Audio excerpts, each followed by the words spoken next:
Bonjour à toutes et bonjour à tous. Merci d'être avec nous. Je suis Marion, journaliste pour Vitisphère et je suis ravie de vous retrouver pour ce nouveau webinaire réalisé en partenariat avec l'IFV. Alors aujourd'hui, vous êtes 250 inscrits, ça nous fait très plaisir, donc un grand merci. On va pas perdre les bonnes habitudes et vu qu'il est tout juste 17 h, en attendant tout le monde, je vous propose de nous dire dans le chat d'où vous venez. Et comme on va parler des capteurs pendant 1 heure, vous pouvez aussi nous indiquer si vous en utilisez au vignoble. Alors, ça peut simplement être pour suivre la météo via des stations installées dans vos parcelles, pour analyser la vigueur de vos vignes ou pour d'autres applications. N'importe, c'est à vous de nous dire. Et pour ceux qui seraient perdus, pour rappel, sur GoToWebinar, pour échanger avec nous, il faut que vous cliquiez sur la console à droite de l'écran et sur la flèche orange. Vous tapez votre texte et vous cliquez simplement sur Envoyer. Voilà, vous pourrez poser vos questions tout au long des présentations et on prendra le temps d'y répondre à la fin du webinaire. On va se donner 10-15 minutes, ce qui se passe en général, tout en essayant de respecter le timing et de finir ce webinaire vers 18 h. Voilà, la parole est à vous. N'hésitez pas à vous présenter. Les participants arrivent tout doucement.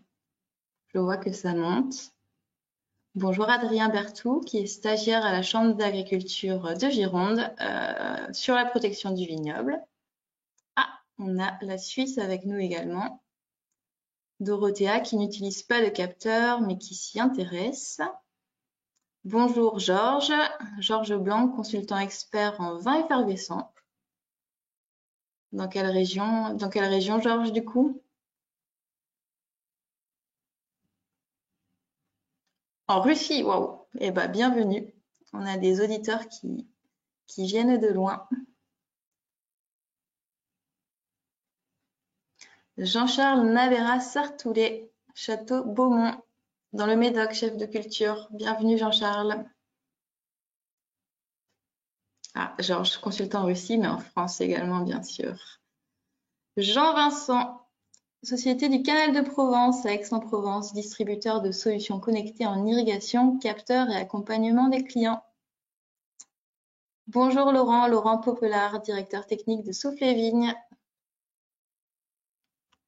Merci d'être avec nous.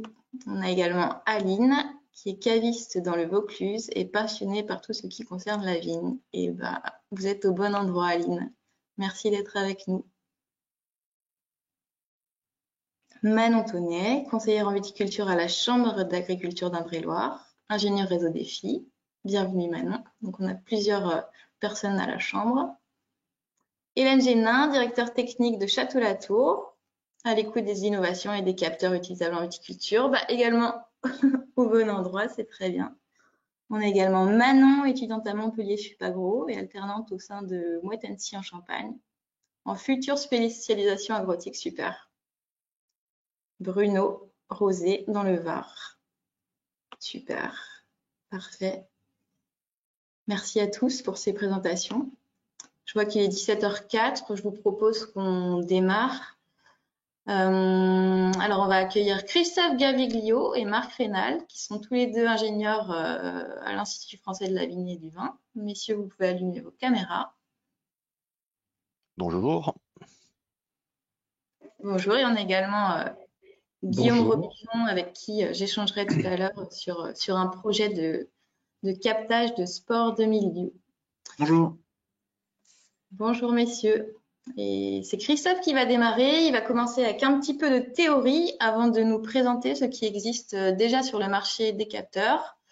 Et il va nous expliquer en quoi les capteurs peuvent vous aider au quotidien. Christophe, c'est à vous. On vous laisse. Bonne présentation et à tout à l'heure.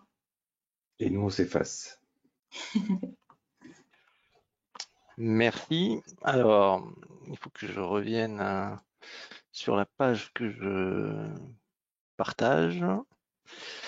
Alors, je vais commencer par un petit peu de définition, si la visualisation est bonne pour tout le monde.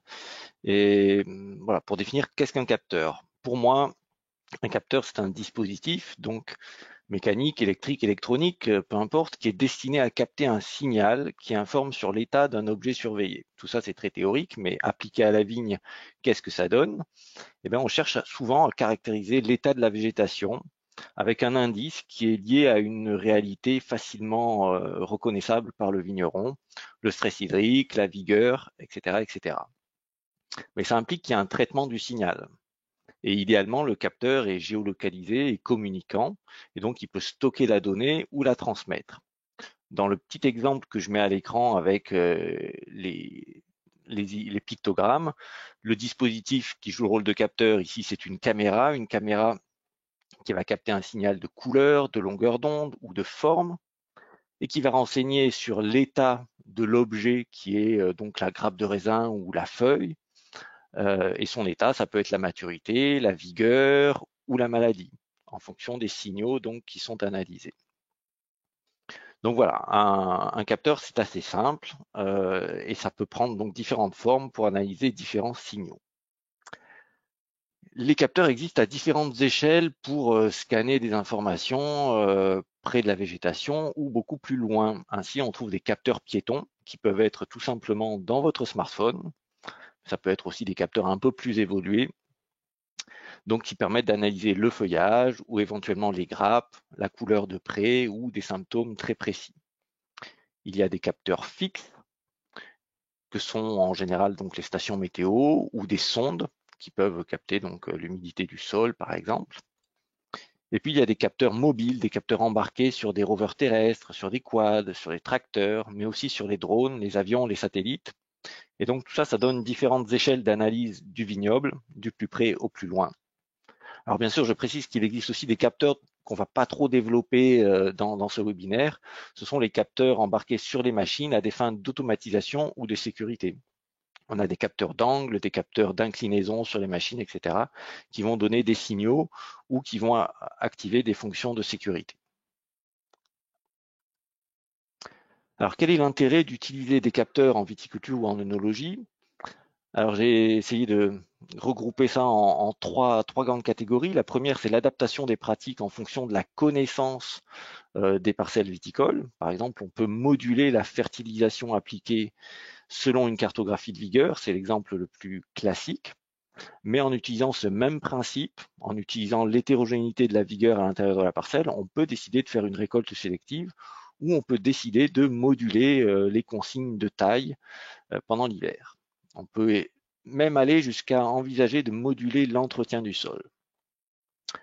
Ça, c'est l'adaptation des pratiques donc en fonction de la connaissance. Mais il y a aussi le pilotage en temps réel, c'est-à-dire des capteurs donnent des signaux en temps réel et on peut interagir assez vite, notamment pour la protection du vignoble. C'est le cas avec les stations météo, où on a une connaissance assez fine. Est-ce qu'on s'est fait lessiver? Est-ce qu'on s'est pas fait lessiver? Est-ce qu'on a des conditions favorables au développement du mildiou, etc., etc. Pour l'irrigation, est-ce qu'on rentre en stress hydrique ou est-ce qu'on anticipe qu'on va rentrer en stress hydrique et donc on pilote en fait l'état hydrique de la vigne grâce à des capteurs qui renseignent en temps réel? Pour la gestion du sol, ça peut être la même chose. Et pour le suivi des fermentations, on peut aussi envisager d'avoir un pilotage grâce à des capteurs.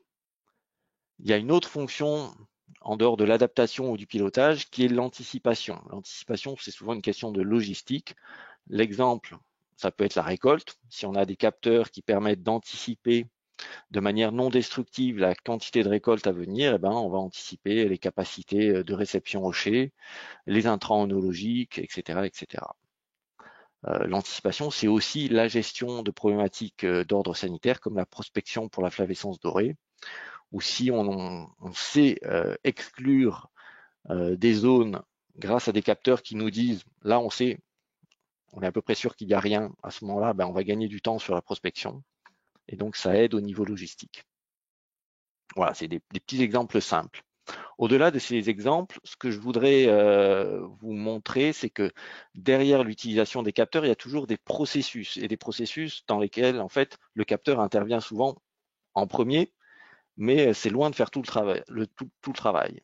Si je reprends l'exemple de la modulation de la fertilisation, la connaissance elle est fournie par des capteurs avec un géoréférencement qui donne du zonage, Voilà, ça c'est la connaissance de base. Mais la connaissance de base, elle n'a pas de valeur si on n'est pas capable de faire un lien agronomique entre les données cartographiées et la réalité de terrain. Premier point. Il faut ensuite être capable de prendre une décision, c'est-à-dire de moduler, mais comment? C'est-à-dire comment moduler en fonction de la donnée qu'on observe. Il faut être capable d'avoir des compétences en SIG pour réaliser une carte de préconisation. Souvent, c'est quelque chose qui n'est pas fait de manière automatique par les fournisseurs de cartes issues de capteurs de vigueur.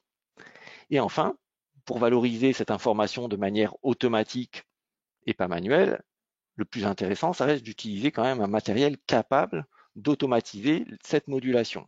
Donc le capteur, lui, il est au départ, il donne une info sur la vigne et on va utiliser des expertises humaines au milieu et puis du matériel qui, lui, fait appel à d'autres capteurs pour la modulation de la dose d'engrais apportée. Ça, c'est le premier processus en cas de modulation. En cas de pilotage, c'est un petit peu différent, mais le capteur, il est toujours au début du processus. Le capteur, il est fixe ou c'est un achat de données géoréférencées, peu importe, on a de la donnée qui vient de capteur. Ces données, elles sont sur un serveur, elles sont traitées, analysées par des process informatiques. Et puis, il y a quand même une définition experte d'un seuil pour agir qui ne dépend pas simplement d'algorithmes, ou pas toujours. Et donc, après, on va jusqu'à l'application en fonction justement de l'appréciation du seuil de danger ou de la nécessité d'interagir. Et donc, dans le cas présent, de traiter en fonction de conditions météo. Voilà. Donc, le processus est un petit peu différent et souvent, ici, dans le cas du pilotage, plus simple à mettre en œuvre puisque plus en phase avec la pratique habituelle en fait des vignerons. On est d'accord? Alors au niveau des paramètres mesurables et des usages, pour la météo, on a les stations météo connectées, il y a des sondes de température, d'humidité pour l'air, pour le sol, mais aussi pour le feuillage, pour avoir une idée de l'humectation du feuillage, ça existe, ce type de sonde. Il y a des sondes évidemment pour le vent, pour la pluviométrie. Et puis, ce qui est intéressant dans ces sondes, c'est qu'elles intègrent maintenant une dimension réseau pour les utilisateurs. C'est-à-dire qu'on a la donnée chez soi, mais on peut aussi avoir accès à la donnée chez les autres utilisateurs, alors de la même marque, de station météo. Et c'est une fonction qui est appréciée des utilisateurs en général, d'avoir accès aux capteurs ailleurs que chez soi, plus ou moins proche évidemment. L'intérêt d'avoir un capteur comme ça de précision, une station météo en l'occurrence chez soi, c'est de savoir si finalement on a reçu par exemple plus ou moins de précipitations chez soi que ce que donne la moyenne régionale. Est-ce que mon traitement a été lessivé ou non, par exemple? Est-ce qu'on est au seuil des 20 mm ou plus pour renouveler le traitement? Ou est-ce qu'on est dans un secteur qui est plus ou moins sensible par rapport à ce qu'indique la modélisation et donc comment on va interagir avec ça?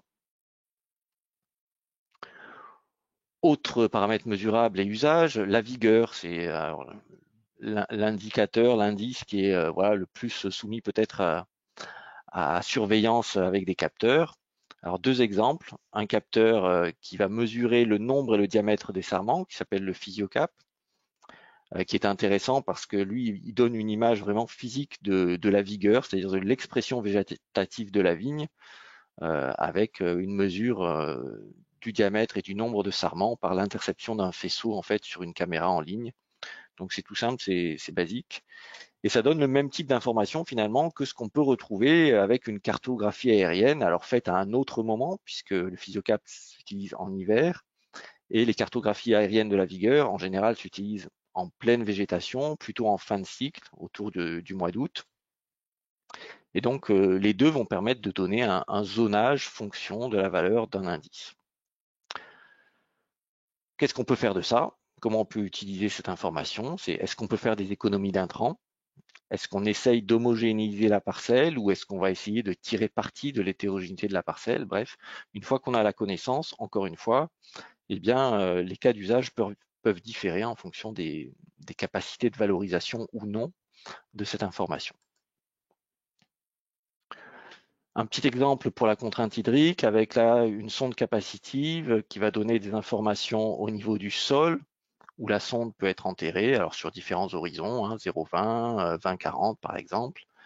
Et puis coupler cette information avec la température et l'humidité aussi au niveau de l'air. Donc potentiellement, avec une sonde, on a en fait 4 capteurs, hein, et donc ça peut donner pas mal d'informations sur l'évolution des conditions hydriques dans le sol, dans l'air, etc. Ça peut permettre donc de suivre un profil de contrainte. On a des courbes qui sont issues de ces capteurs et donc de décider d'irriguer ou non, par exemple. Autre possibilité, autre capteur, ce qui se développe aujourd'hui sur la base des possibilités offertes par le traitement d'images et l'intelligence artificielle, eh bien, on peut détecter des anomalies au vignoble. Alors, détecter une anomalie, c'est détecter par exemple une carence, une maladie, enfin, quelque chose qui n'est pas une feuille normale et saine, par exemple. Donc, souvent, c'est sur la base d'images dans le visible, avec un apprentissage par intelligence artificielle. Alors, l'intelligence artificielle, qu'est-ce que c'est? C'est simplement être capable de labelliser des images et de dire quel est le symptôme observé pour faire apprendre sur la base de beaucoup d'images, de plusieurs milliers d'images, à un système, en fait, les critères à retenir pour détecter avec précision et fiabilité le symptôme recherché. Donc, le cas le plus courant, c'est dans le visible, mais il y a des applications de ça aussi dans le multi ou dans l'hyperspectral. Donc, c'est des capteurs qui sont un peu plus chers, évidemment, que les capteurs d'images dans le visible, qui sont les caméras. Alors, qu'est-ce que ça permet de faire éventuellement? Ça permet éventuellement de détecter un défaut de protection. Si par exemple, on a une cartographie que tous les 3 rangs, on a un rang qui est claffé de mildiou, c'est qu'il y a peut-être un problème au niveau du matériel d'application ou au niveau du chauffeur qui ne prend pas les bons rangs. Bon, c'est un simple exemple. À ce stade-là, c'est juste une information qui est utilisable a posteriori. Mais en tout cas, ça pourrait permettre une meilleure efficacité de la prospection puisque ça serait moins dépendant d'opérateurs à pied qui scannent tous les pieds individuellement.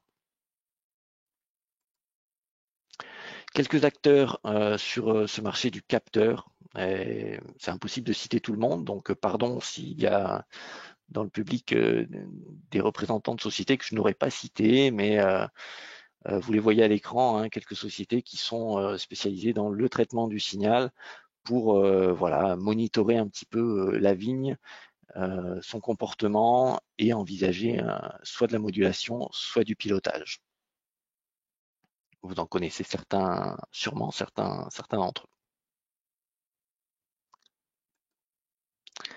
Je terminerai cette petite introduction théorique sur la dimension économique de la viticulture de précision, c'est-à-dire en fait de l'utilisation des capteurs, hein.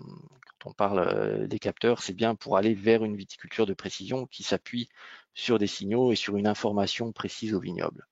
Le premier point, c'est que ça implique des achats matériels. Alors, un matériel viticole compatible avec la modulation, par exemple, pour valoriser cette information de modulation ou ce zonage, une barre de guidage. Voilà, on a un package là qui peut tourner autour de 10 000, 15 000 euros.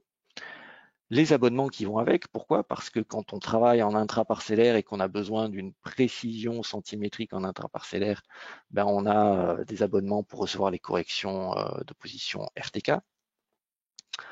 On a des abonnements aussi pour les accès aux interfaces qui permettent de récupérer la data, hein. Je pense à une station météo connectée. Il faut quand même une interface pour aller récupérer les données qui, elles, sont envoyées par un réseau bas débit, LoRa ou Sigfox, sur un serveur qu'il faut aller interroger via cette interface. Il y a bien sûr évidemment l'achat des capteurs ou l'achat de la prestation qui utilise des capteurs. Je reprends un petit peu l'exemple du drone. Au début, on parlait beaucoup d'achat de drones par des domaines. Alors certes, c'est possible, ça peut se faire. Le cas le plus général quand même de l'utilisation du drone, c'est une prestation. C'est-à-dire qu'un droniste vient, a les capacités pour refaire les déclarations de vol, pour prendre les images avec le bon capteur. Et voilà. Et donc on a une prestation et pas un achat de capteur, mais quand même. Et puis après, il faut évaluer qu'est-ce que ça permet de faire éventuellement comme économie en intrant, en temps de travail, en amélioration de la rentabilité, en valorisation du produit fini. Bref, on a intérêt, à mon avis, à se poser ces questions-là quand on veut faire rentrer les capteurs et leur usage dans la viticulture au quotidien. Voilà, merci pour votre attention sur cette première partie. Et donc pour la suite, ce sera Marc Rénal de présenter un capteur innovant que je n'ai pas mentionné dans cette première présentation. Tout à fait. Merci Christophe pour cette belle entrée en la matière. N'hésitez pas à poser vos questions. Je les regroupe pendant les présentations et je les poserai à nos intervenants à la fin. On a simplement eu, je vais simplement mentionner la question de Benoît qu'on a reçue pendant la première présentation, qui nous demandait si on pouvait s'il pouvait recevoir le PowerPoint présenté. Alors non, mais ce webinaire est enregistré et il sera disponible en replay demain ou après-demain, à la fois sur le site de Vitisphère et sur le site de l'IFV.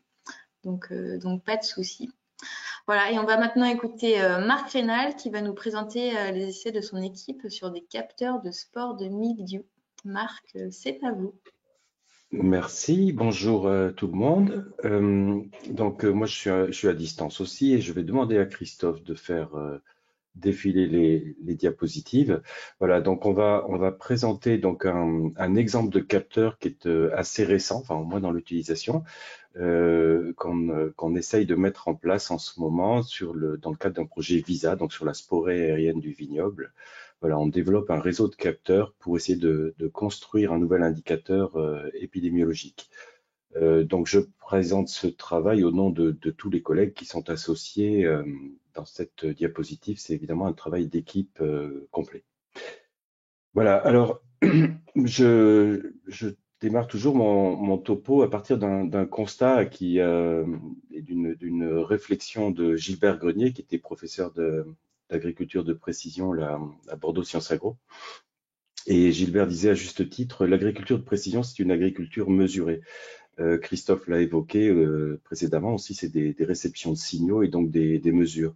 Et en construisant le dossier autour de ce projet, le constat m'est venu à l'esprit, c'est assez sidérant quand même, qu'aujourd'hui, le seul capteur dont on dispose pour mesurer le milieu, ça s'appelle une station météorologique. Donc, c'est illustré dans la diapositive. Hein, voilà, on a donc des stations météo qui sont des capteurs. Et à partir de ces informations de pluie, de température, d'hygrométrie, on essaye de traduire ça dans des modèles pour essayer d'anticiper sur les développements épidémiques. Et puis après, au vignoble, c'est le travail humain. Hein. On va compter des tâches de mildiou. Même si les travaux sont en cours, il n'y a pas encore de capteurs fiables capables de détecter le mildiou. Donc, dans ce projet, en fait, on va essayer d'apporter un élément d'information, donc entre la climatologie, là symbolisée par le petit soleil et nuage ou un des capteurs en dessous, et à partir donc d'une mesure de l'ADN qu'on va pouvoir capter dans l'air. Voilà. Donc l'objectif, c'est bien d'établir cette mesure biologique entre la météo et les symptômes. Christophe, diapo suivante. Voilà, alors c'est juste, tu peux même appuyer encore un coup de plus parce qu'il va y avoir juste un petit commentaire. Voilà, c'est juste pour rappeler très brièvement le cycle du mildiou, donc avec une phase sexuée donc qui va se produire en fin de saison au mois d'août, septembre, quand les températures commencent à chuter. Hein. Donc on a un cycle de reproduction sexuée qui va permettre donc la forme de conservation hivernale. Et ensuite, au printemps suivant, j'ai fait une superposition là entre les couleurs bleues et jaunes parce qu'on va avoir donc des germinations de ces premières phases sexuées et expression des premiers symptômes. Les taches de mildiou contiennent des centaines de milliers de spores qui vont être capables de se propager dans l'air et d'assurer la propagation de l'épidémie. Alors je dis propagation, c'est pas toujours que la gravité de l'épidémie parce que on n'a pas une germination unique au printemps. On peut avoir des germinations d'œufs d'hiver qui vont se produire au printemps, mais aussi dans l'été. Et les œufs sont aussi capables de se maintenir plusieurs années. Donc là, avec notre outil capteur, on va surtout s'intéresser à la phase jaune et rouge, là, donc la phase estivale, qui va donc assurer la propagation par voie clonale des individus. Mais on a aussi un petit dispositif qu'on a baptisé un dispositif litière, en fait, où on positionne des capteurs près du sol, dans des zones où on a amassé des feuilles contenant des symptômes de mildiou, d'oïdium ou de black rot pour essayer de voir dans quelle mesure on pouvait anticiper sur ces germinations précoces au printemps. Après, on va passer sur les questions là, favorables au mildiou, mais il faut de l'eau, il faut des températures qui vont conditionner la vitesse d'évolution. Voilà, je propose qu'on passe à la diapositive suivante. Voilà, donc le capteur, vous avez ici une photo de ce capteur de spores qui s'appelle le Rotorod. Là, pour l'instant, c'est un capteur qui est fabriqué en Angleterre et qu'on importe de là-bas. C'est un dispositif, alors les Anglais, c'est assez nouveau ce dispositif, mais il existait depuis déjà au moins une vingtaine d'années, sinon plus, 20 ou 30 ans, essentiellement fabriqué au Canada. Il y a d'autres types de capteurs de spores qui vont être des capteurs aspirants,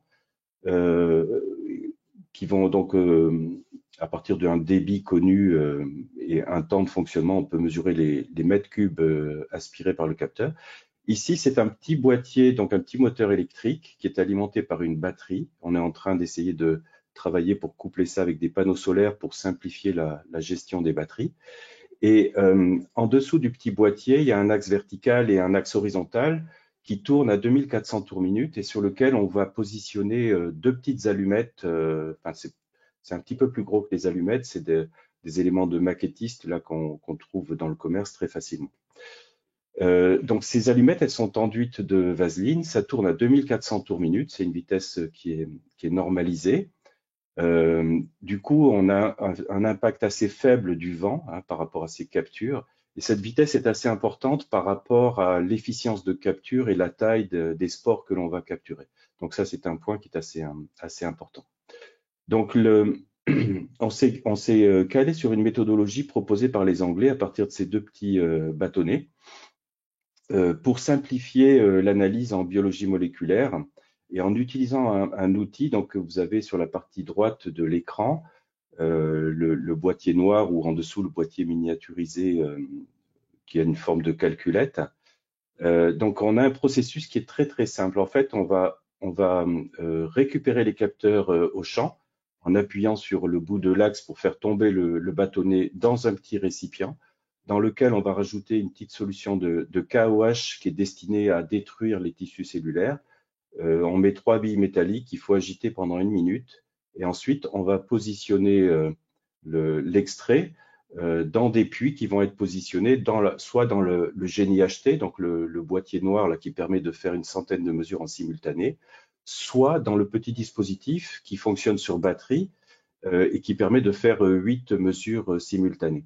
Donc on peut envisager avec ce dispositif d'aller faire la mesure directement dans le champ. Et en fonction de la présence des marqueurs qui vont être capturés, on va avoir un signal qui va apparaître sur le graphique. Vous voyez, il y a différentes courbes. Et sur l'axe des X, c'est le temps en minutes à l'horizontale. Et puis, vous avez la quantité de signal, en fait, qui est obtenue en fonction de la concentration d'ADN. Donc, vous voyez, quand on a des signaux positifs, on les a au bout de 10 minutes ou un quart d'heure. Et c'est le point d'inflexion de cette courbe qui nous permet de calibrer la quantité de spores contenue dans l'air. Alors, cette quantité de spores, on la ramène à un volume d'air un petit peu théorique, mais compte tenu du fait de la vitesse de rotation à 2400 tours minute, on sait le volume d'air qui a été brassé par ces allumettes et donc on peut donc rapporter cette quantité à un nombre de spores par mètre cube d'air. Donc voilà, c'est une extraction assez simple qui dure 1 minute. C'est une amplification isothermique. Donc cette technologie, elle est assez récente et elle se différencie un petit peu de la QPCR, quantitative PCR, par le fait que sur la quantitative PCR, on doit avoir des extractions d'ADN. Là, on a juste une lise cellulaire. Et puis l'amplification isothermique permet de simplifier et de miniaturiser le dispositif. Donc c'est rapide et les analyses sont peu chères.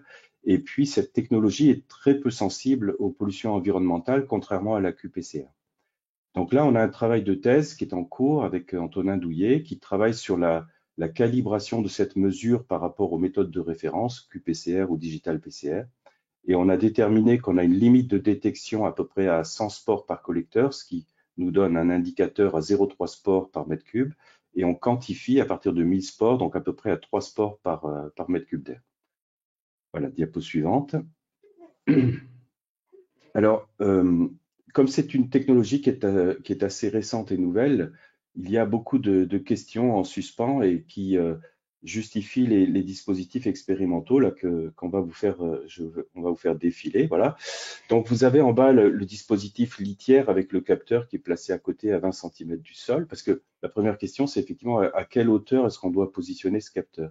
Dans la littérature scientifique, le capteur est positionné au sommet de la végétation, vous voyez, donc à la hauteur du fil de palissage pour passer sous la rogneuse. Et on a quand même positionné des capteurs plus près du sol, donc dans la zone des grappes ou au milieu du palissage. On a aussi positionné un capteur, alors non pas au sommet de ce château d'eau parce qu'il menace de s'écrouler, mais c'est sur le toit d'un bâtiment de l'INRA juste à côté. Euh, voilà, donc on verra un petit. Non, je vais le dire de suite, pardon. Sur ces questions de hauteur, en fait, on imaginait qu'en positionnant le capteur dans la zone des grappes, on serait peut-être en mesure de détecter plus tôt les premières contaminations, car on suspecte qu'elles viennent du sol.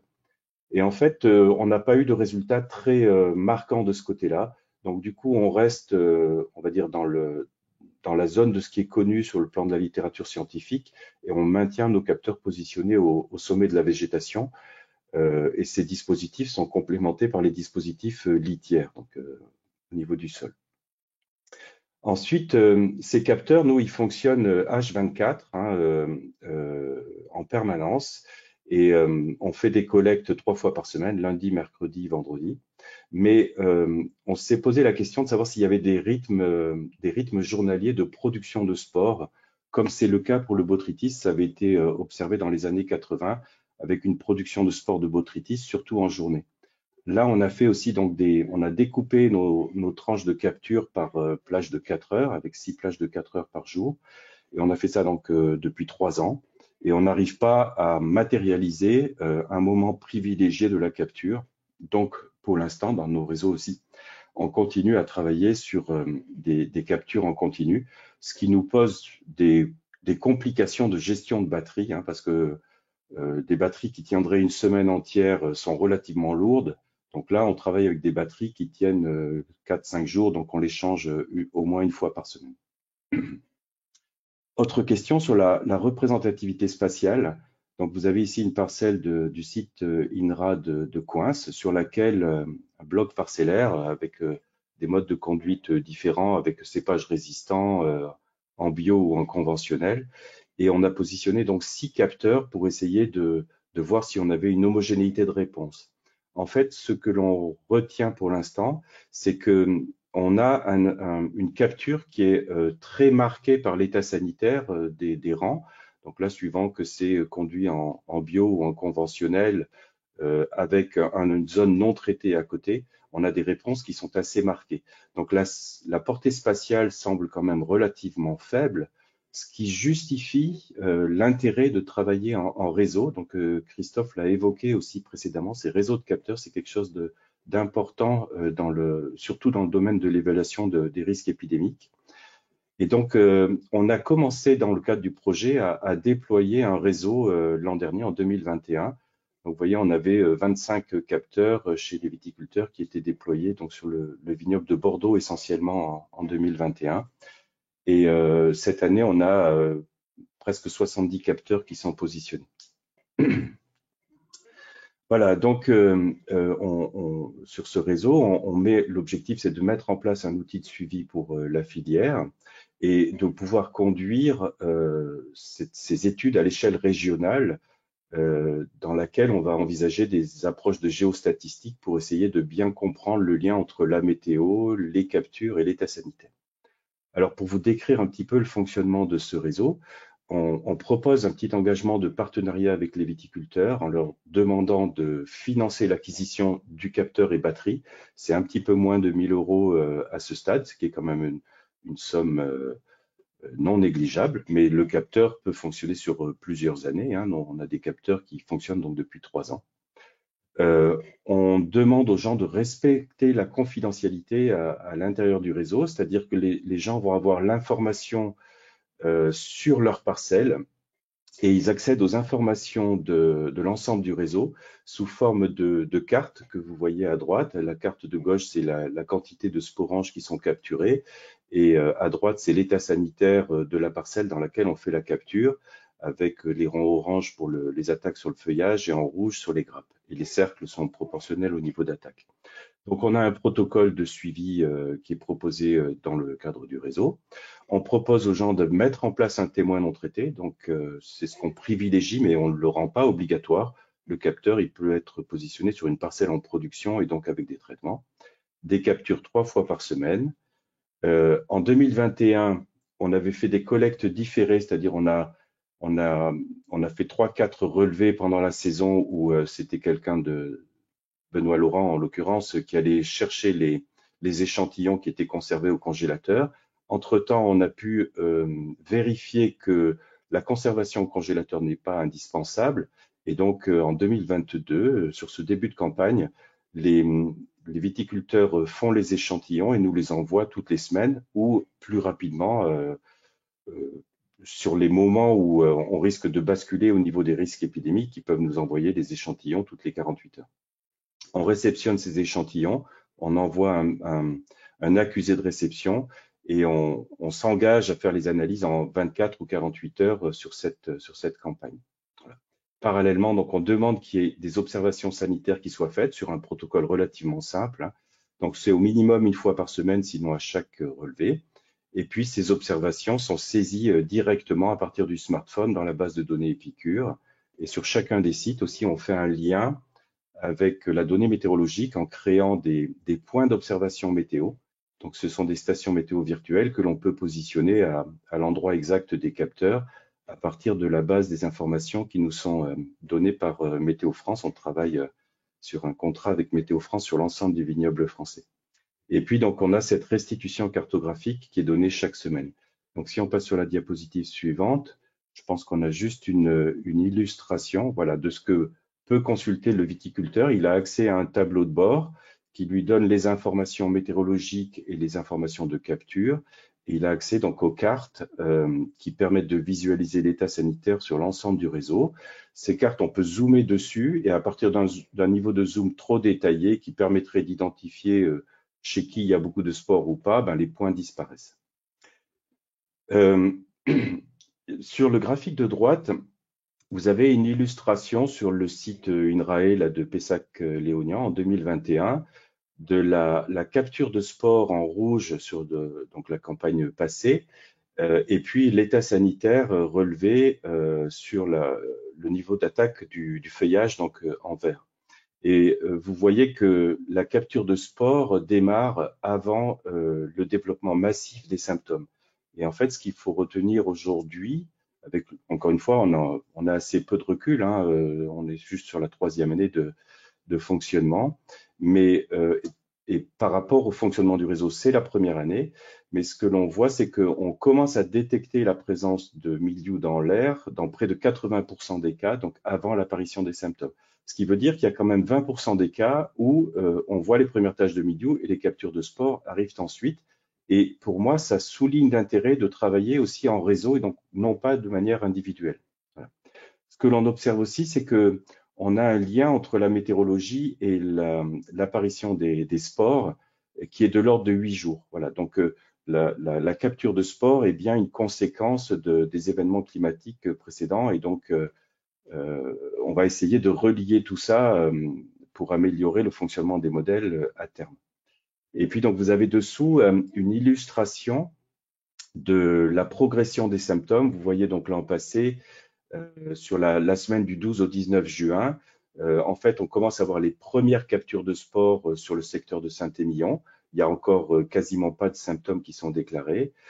Sur la semaine d'après, du 26 au 3 juillet, pardon, 15 jours après, on commence à avoir des captures qui se généralisent sur le vignoble et les symptômes aussi qui apparaissent de manière plus régulière. Et puis au mois de juillet, vous voyez qu'on a des captures de spores un petit peu partout et donc une propagation des niveaux d'attaque sur les parcelles. Diapositive suivante. Voilà. Alors là, je vous propose de rentrer un petit peu plus dans le détail d'une analyse, et je terminerai par ça, sur donc un des 6 points, là, une des parcelles du site de l'INRA de la Grande Ferrade en 2021. Donc vous avez toute la phase en bleu qui est la phase présymptomatique. Et puis à partir de début juillet, hein, c'était assez tardif l'an dernier, l'apparition des symptômes sur la parcelle. Vous avez les histogrammes en bleu qui matérialisent les précipitations.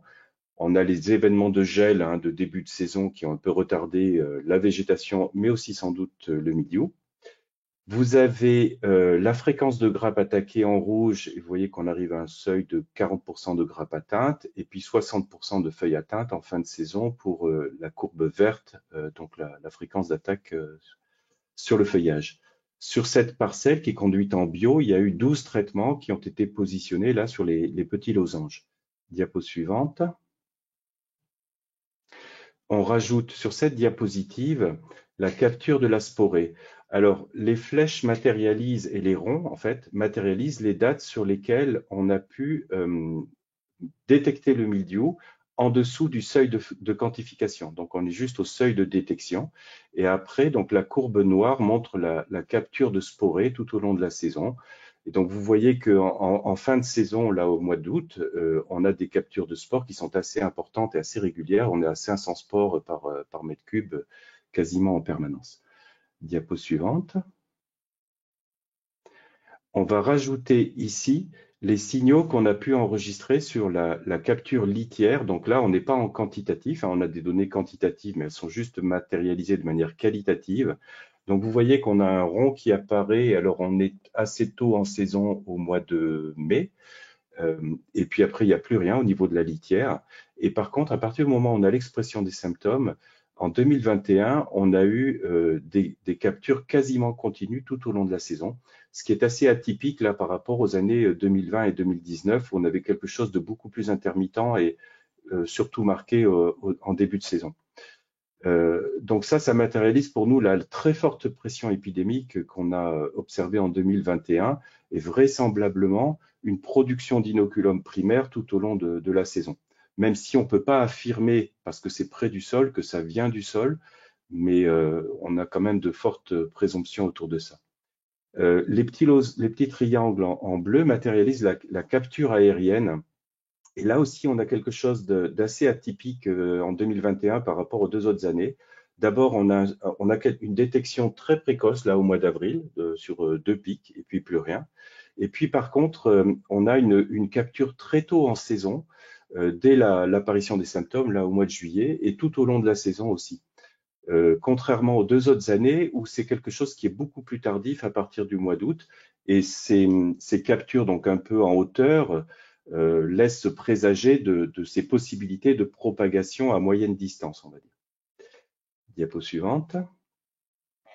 Voilà, donc par rapport à ces éléments-là, la question qui se pose, c'est ces 4 ou 6 premiers traitements qui ont été appliqués en saison.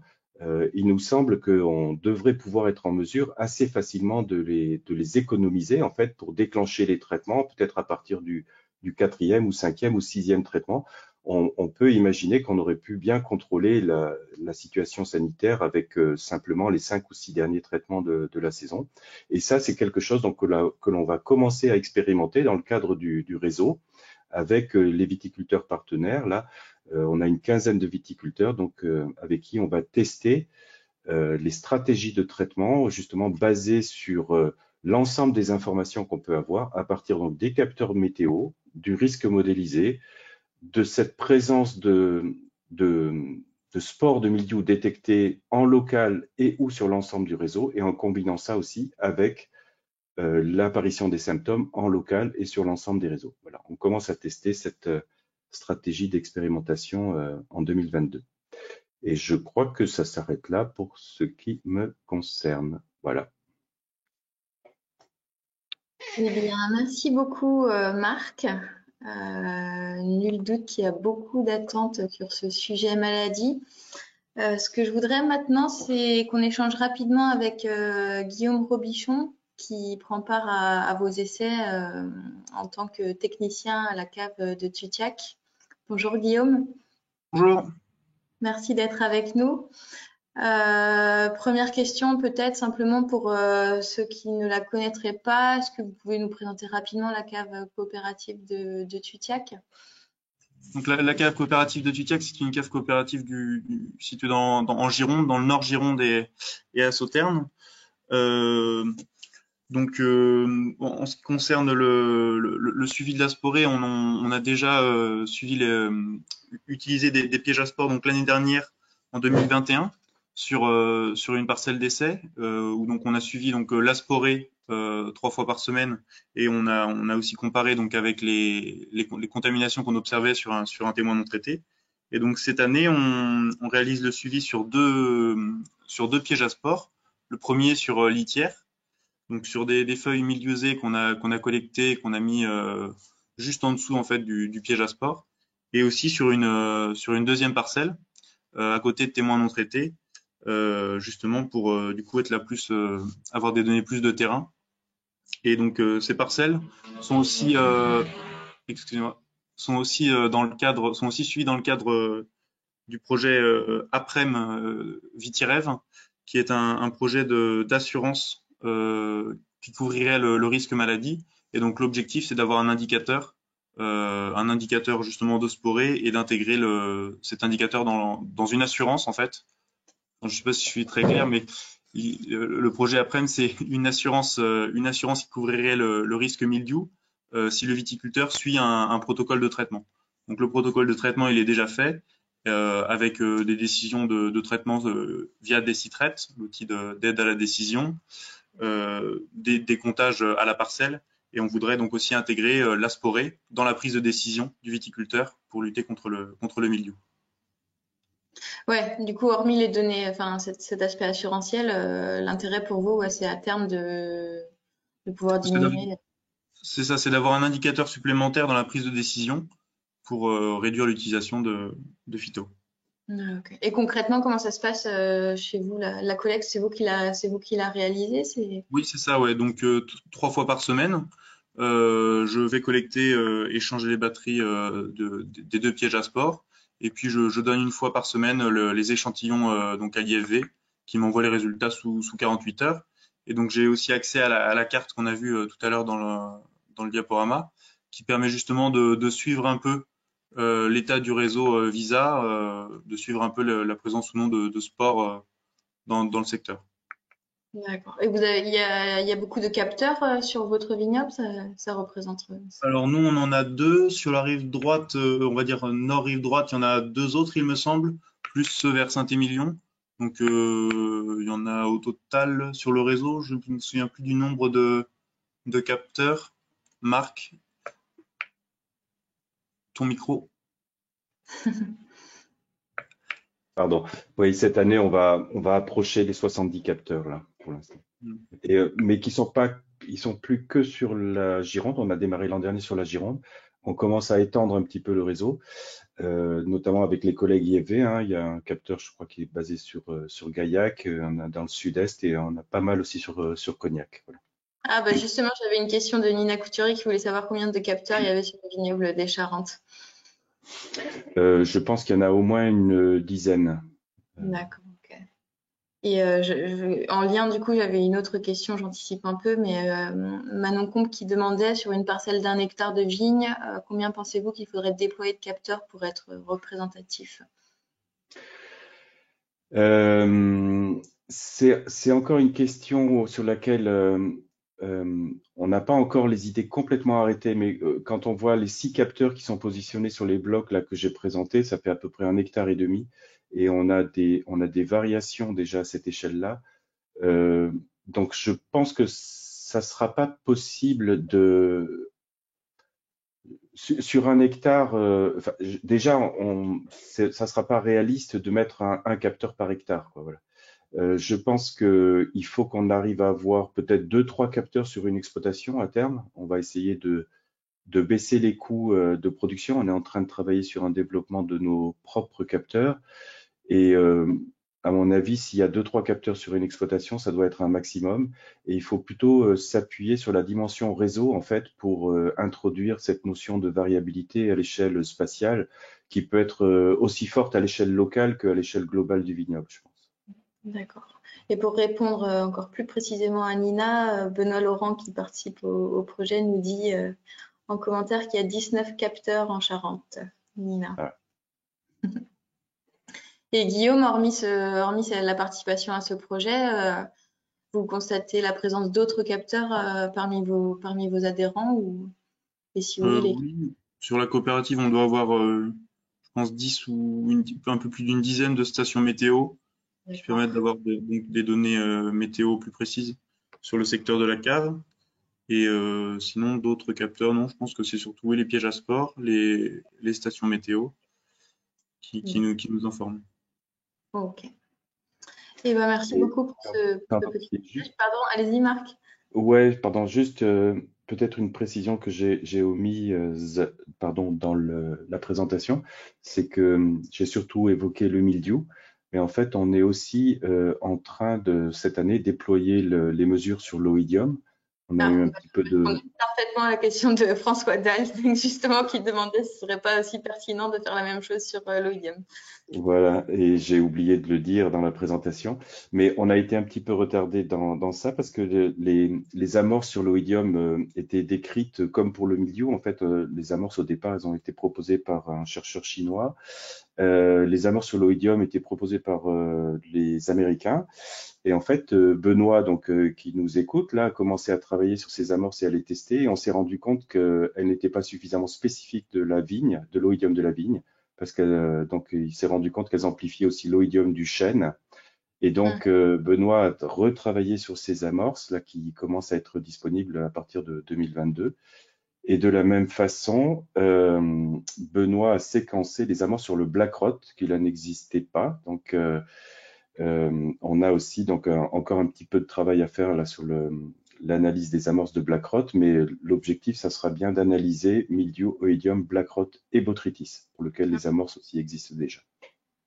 Ok, bah, ça répond déjà à pas mal de questions. Merci pour ces précisions. Parmi les questions, parce que j'en passe aux questions directement, je vois que l'heure tourne. Julie demande si des capteurs sont prévus en Anjou.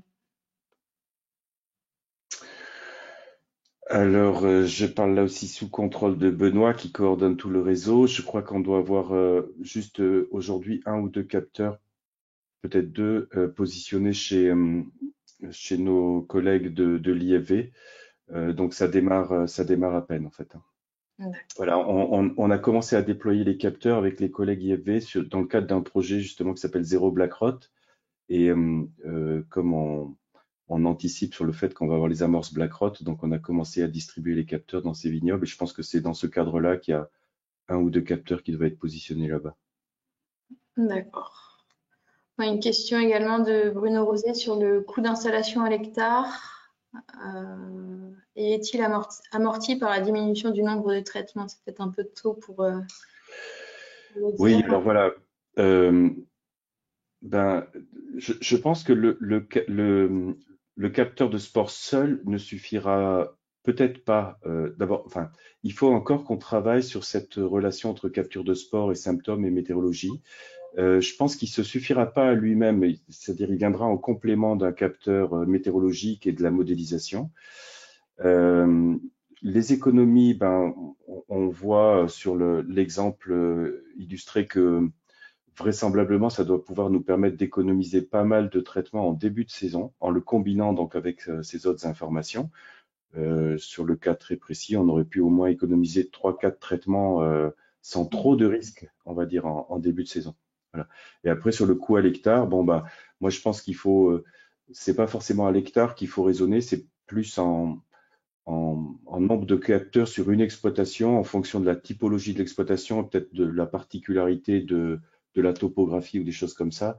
Et on va être sur un maximum de 2 ou 3 capteurs. Et notre objectif là dans VISA, c'est de maintenir la cohésion de l'information au niveau du réseau pour permettre justement à des exploitations de s'équiper avec un seul capteur, de contribuer à l'ensemble et de bénéficier de l'ensemble de l'information du réseau. Okay. Il y a Stéphane Emery qui demande quel lien entre les résultats de capture de sporée et les infos des modèles en juin 2021. Vous avez des infos là-dessus?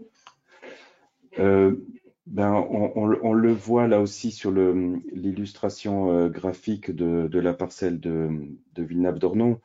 On a ces captures qui commencent de manière assez synchrone avec l'apparition des symptômes, très tardive l'an dernier, hein, c'est dans la seconde quinzaine de juin. L'expression des symptômes sur la parcelle, là, c'était début juillet, et c'est à partir de là qu'on commence à avoir des captures fortes et continues. Donc voilà, oui, on a un lien assez marqué avec. Pardon, j'ai perdu le fil de la question. Euh,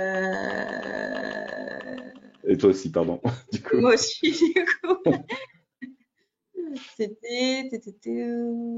que ça défile. Voilà. Quel lien entre résultats de capture de sporée et info des modèles en juin 2021? Ah ouais, voilà, c'était les modèles. Ouais. Euh, les modèles, en tout cas celui de l'IFV, nous a permis de très clairement anticiper. Enfin, le modèle a très bien fonctionné sur cette saison, avec une indication d'un risque faible jusque vers fin mai, et par contre des alertes sur un basculement vers un risque épidémique généralisé à partir de fin mai, début juin. Et donc, en ce sens-là, le modèle anticipe plus que la capture de sport elle-même, parce qu'on est sur un signal zéro ou quasiment zéro tout au long de la saison. Voilà, c'est pour ça que c'est vraiment des informations qui vont venir en complément, quoi. Ok. Et Stéphane demande aussi s'il est possible de distinguer les sports d'infection primaire par rapport à ceux des infections secondaires. Alors non, aujourd'hui non, parce que donc c'est le milieu dans sa globalité qui est quantifié. Le seul indicateur que l'on a, c'est ces captures proches du sol ou ces captures en hauteur, hein. Donc jusqu'à présent, on a un seul capteur en hauteur. On va essayer de voir si on peut en positionner deux autres sur le château d'eau, voir si l'INRA nous autorise à monter sur le château d'eau. Et puis peut-être sur un autre toit de bâtiment pour voir si on a des réponses homogènes. Mais voilà, on ne peut pas garantir que ce qu'on capture près du sol vient du sol. Alors, on a positionné cette année des capteurs assez éloignés des vignes et sur des terrains enherbés sans présence de mildiou pour essayer de faire une sorte de témoin négatif et voir si effectivement ce qu'on capture est lié à la proximité de la litière. Mais le simple fait qu'on arrive sur les 6 capteurs sur la parcelle à quand même trouver un lien entre l'état sanitaire, entre ce qui est conduit en bio et en conventionnel et la capture de sport elle-même, nous laisse fortement penser que les captures près du sol viennent bien du sol, quoi. D'accord. Voilà. Mais on ne peut pas avoir de garantie de ce côté-là. Et on a un travail qui est en train d'être amorcé par Benoît et une stagiaire en master chez nous, Yolène, pour, à partir de ces échantillons collectés,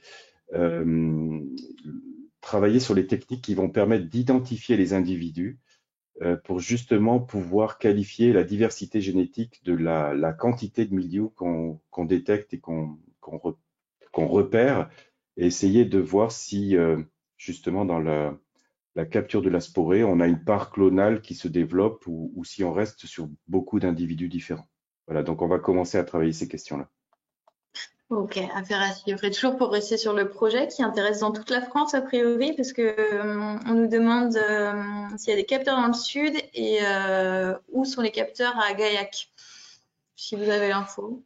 Non, alors sur Gaillac précisément, je ne saurais pas vous dire. Peut-être Christophe en a une idée plus précise que moi, ou Benoît dans le chat. Euh, c'est peut-être bien sur le site de l'IFV.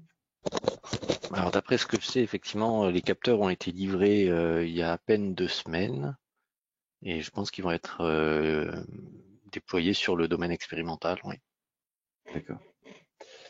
Et je pense que dans le sud-est, c'est pareil, c'est sur. Enfin, on l'a transmis à nos collègues de Rodillan, et je ne sais pas exactement où est-ce qu'il est installé, si c'est sur le site du lycée ou à proximité, je ne sais pas. D'accord, merci. Et il y a Dorian tout à l'heure qui demandait si vous aviez connaissance du projet BioVIM au Luxembourg pour la détection du mildiou par drone. Pardon. Alors, détection par drone, non, j'avoue que non, mais c'est pour repérer des symptômes ou c'est pour repérer la présence des spores par drone? On est en contact avec plusieurs petites sociétés ou moins petites qui travaille. Alors, on a un collègue et néanmoins ami sur Bordeaux qui nous fait concurrence avec la société Baas, hein, qui propose un peu le même genre de service, mais il travaille en QPCR aujourd'hui. Et on est aussi en contact avec des sociétés qui essayent de développer des capteurs basés sur la lecture optique. Voilà. Donc, ça va plutôt se baser là sur des reconnaissances par rapport à la forme des spores. Donc, ça sera sans doute moins spécifique que ce qu'on fait avec l'ADN du milieu, quoi. Voilà. Le TICR dit oui, il s'agit d'une détection de symptômes et non de spores. D'accord, voilà. Et alors, ces détections de symptômes, c'est pas encore au point quand même, et notamment quand c'est fait par drone. Voilà. Les sociétés qui ont commencé à travailler là-dessus à partir des drones se tournent maintenant de plus en plus vers des détections en proxy détection, donc avec des capteurs embarqués pour essayer d'aller les repérer sur le plan de palissage. Et on travaille sur cet aspect-là aussi, donc sur les algorithmes de détection avec nos collègues de l'IMS, là, de Bordeaux Sciences Agro IMS, qui développent des algorithmes de repérage des symptômes. Ça va arriver dans quelques temps, je pense. Okay. J'attends ça avec impatience. Et tout à l'heure, pendant la présentation de Christophe, il y a Laurent Popelard qui a fait une remarque. Alors, je ne sais plus sur quel slide c'était. Du coup, il disait ces vues-là permettent aussi de localiser des zones de prélèvement pour une analyse de sol en fonction des objectifs de rendement. Christophe, ça te parle? C'est des choses qui se font? Des analyses de sol? Ouais, en lien Oui. des objectifs de rendement. Alors en fait, c'est vrai, on parle d'autres types de capteurs là, plus focalisés sur le sol que sur la vigne. On peut faire par exemple une mesure de résistivité et ça permet effectivement d'avoir un zonage qui est en lien avec la texture, la structure du sol, l'humidité, etc. Et donc c'est quelque chose qui va être utile principalement avant l'implantation d'un vignoble pour faire les bons choix, porte-greffe, cépage en fonction d'un objectif de rendement et qui pourra effectivement être utilisé comme guide pour aller faire des prélèvements à la tarière pour vraiment voilà, compléter en fait l'échantillonnage. Par rapport au rendement, je suis un peu moins sûr, mais bon, pourquoi pas. Ok. Bon, je vois qu'on n'a pas respecté le timing, il est 18h02. Donc, je vais vous remercier tous les trois, Guillaume, Christophe et Marc. Merci à nos auditeurs, merci pour vos questions. J'espère que ce webinaire aura enrichi vos connaissances. Si on n'a pas répondu à toutes les questions, n'hésitez pas à nous envoyer un mail à rédaction@vitisphère.com. Je transmettrai le cas échéant à Christophe ou Marc. On vous fera une réponse un peu plus tard. Quand vous allez quitter le webinaire, il y a un petit questionnaire aussi qui va apparaître. N'hésitez pas à le compléter pour nous aider à nous améliorer. Et puis, comme je le disais tout à l'heure, vous pourrez à nouveau visionner ce webinaire en replay sur les sites de l'IFV, de Vitisphère, je pense demain ou après-demain. Voilà, encore un grand merci à tous. C'était très intéressant. Je vous souhaite une belle fin de journée. On se donne rendez-vous en juin maintenant. Merci à tous. Bonne soirée. Merci et au revoir. Au revoir.